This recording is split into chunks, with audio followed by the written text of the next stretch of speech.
In the fourth and final example from section 12.1, what we have here is, let me go back a page, sorry, a corollary to the triangle sum theorem. Now recall that the triangle sum theorem stated that the three interior angles of a triangle have to add up to 180, okay? Well, the corollary is that the acute angles of a right triangle are complementary. Remember, complementary means they add up to 90 degrees. So if this is a right triangle, that means this angle is 90 degrees all by itself. Well, then the other two angles, the acute ones, have to add up to the other 90 so that we can get a total of 180.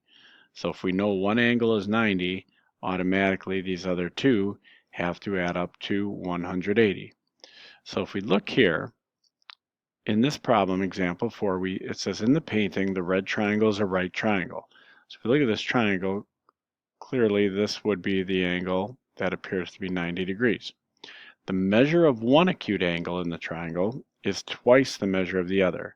So the measure of one angle is twice the measure of the other. Find the measure of each acute angle. Well, if one angle is twice the other, that means I don't know either one right now. But if I can call the smaller angle x, I know this angle would be twice that one. Well, twice this one means it would be 2 times x. It would be double it, twice as big. And we just learned that if you have a right triangle, these two acute angles have to be complementary.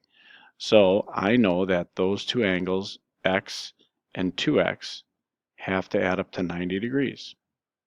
So let's find the measure of each of those acute angles. So x and 2x add up to 3x. And if I divide both sides by 3, I get 30. So x is 30. What does that tell us? Well, that tells us that this angle is 30, and this angle is twice as big as 30. So the other angle is 60 degrees. So the measure of the two angles are 30 degrees and 60 degrees, which obviously add up to 90, which is what we said in the first place. And that's it for section 12.1.